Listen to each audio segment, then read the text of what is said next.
Hello నమస్తే, నేను మీ అక్షయ్. పాకిస్తాన్ భారత్తో భూమిని పంచుకుంది, కానీ ద్వేషాన్ని కూడా నరాల్లో పెంచుకుంది. 75 ఏళ్లుగా భారతదేశం మీద ముప్పు పెంచి ఉంచింది, ఉగ్రవాదాన్ని నడిపింది. కానీ ఒక్కసారి కూడా ఆచంతన చేయలేదు. పుణ్యభూమి నా భారతదేశం ఎంతకాలం సహిస్తుందని.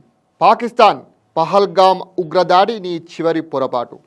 ఇప్పుడు మాట్లాడేది తుపాకీ కాదు, భారత గర్జన.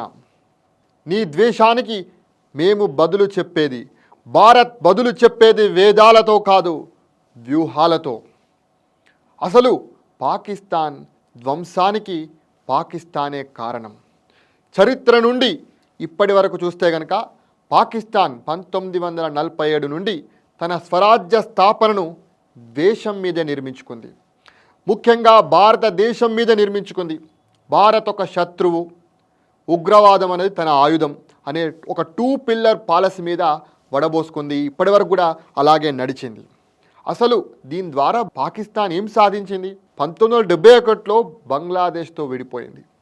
1999లో కార్గిల్లో పరాజయం పాలైంది. 2008లో ముంబై దాడుల తర్వాత అంతర్జాతీయంగా ఒంటరిగా మారింది. పాకిస్తాన్ తెలుసుకో, దేశాన్ని ద్వేషం మీద నిర్మిస్తే ఓ రోజు అదే దేశం ద్వేషంతోనే కొట్టుకపోతుంది. ఇప్పుడు జరుగుతుంది కూడా అదే. పహల్గామ్లో జరిగినటువంటి ఉగ్రదాడిలో భారత పౌరుల రక్తం కారింది. కానీ భారత ప్రభుత్వం ఒక్క క్షణం కూడా ఆలోచించలేదు.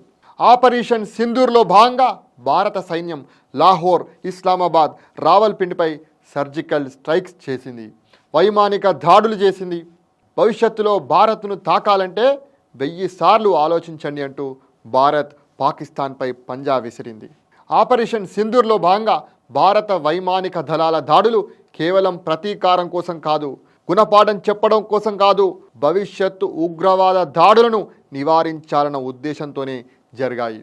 భారతదేశంతో పాకిస్తాన్కు ఇంత ప్రతికూల పరిస్థితులు ఉన్నటువంటి సమయంలో పాకిస్తాన్కు పశ్చిమంలో ఉన్నటువంటి బలూచిస్తాన్ విమోచన పోరాటం భీకరమైంది. బలూచిస్తాన్ లిబరేషన్ ఆర్మీ ఇప్పటికే క్వెట్టా ఆయుధ నిల్వలు, కీలక సైనిక స్థావరాలను కూడా స్వాధీనం చేసుకుంది. బలూచిస్తాన్ యొక్క తిరుగుబాటు కేవలం ఒక తిరుగుబాటు మాత్రం కాదు, పాకిస్తాన్ సార్వభౌమత్వంపై నేరుగా సవాల్ చేసింది. ఇది ఖచ్చితంగా ఒక పెద్ద సవాల్ పాకిస్తాన్కి. పశ్చిమం నుండి బలూచిస్తాన్, తూర్పున భారతదేశం, నీకు దారి లేదు పాకిస్తాన్ అంటూ బలూచిస్తాన్ లిబరేషన్ ఆర్మీ పాకిస్తాన్కు గట్టి హెచ్చరికలే పంపుతుంది ఇటువంటి సమయంలో.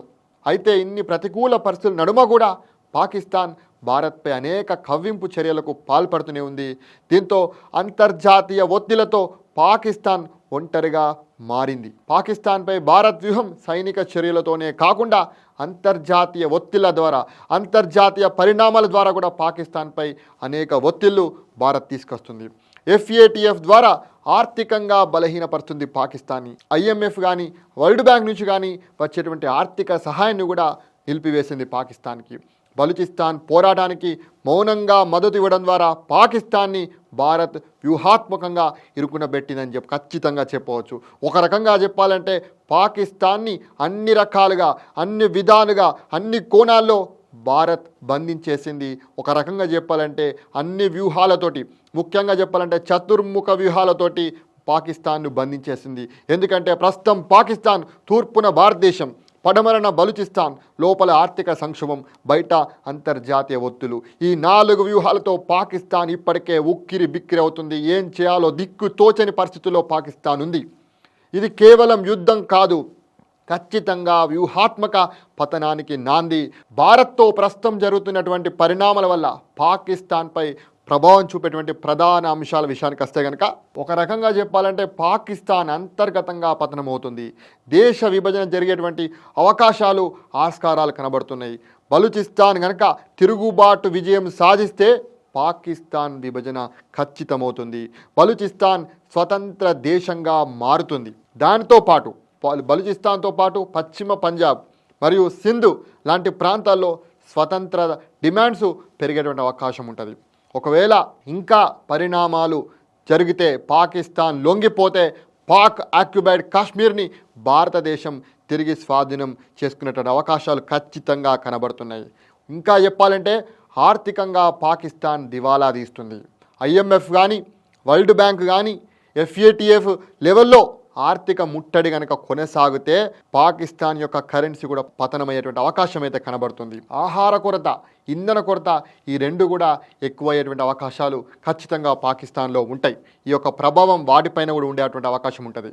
ఇంకొక రకంగా చెప్పాలంటే ఉగ్రవాద ముఠాలు పాకిస్తాన్కు సంబంధించిన ఆయుధాలపై ఆక్రమణ చేయవచ్చు. న్యూక్లియర్ సెక్యూరిటీ రిస్క్ పాకిస్తాన్కు వచ్చేటువంటి అవకాశం ఉంటుంది. అంటే ఇంకొక రకంగా చెప్పాలంటే ఆర్థికంగా చచ్చిన దేశానికి బాంబులు ఉండి ఏం లాభం అని చెప్పేసి అది ఖచ్చితంగా పాకిస్తాన్కి ఈ యొక్క సందర్భంలో ఖచ్చితంగా సూట్ అవుతుంది. ఇక చెప్పాలంటే పాకిస్తాన్ దేశం కాదు, బాంబు పెట్టిన బట్టల పెట్టె. దానిని తెరిచిన వెంటనే పేలుతుంది. ప్రస్తుతం పాకిస్తాన్కు ఖచ్చితంగా సూట్ అవుతుంది. పాకిస్తాన్ అదే పరిస్థితిలో ఉంది. భారత్తో పెట్టుకుంటూ ఏమవుతుందో అదే జరుగుతుంది. అసలు భారతదేశం శాంతి కోరుతుంది, కానీ ఒకసారి సరిహద్దు దాటి వస్తే రుద్ర తాండవం చేస్తుంది. ప్రస్తుతం అదే జరుగుతుంది పాకిస్తాన్ పైన. ఇది కేవలం ప్రతీకారం కాదు, భవిష్యత్తు ఉగ్ర దేశాలకు ఒక హెచ్చరిక అని చెప్పవచ్చు.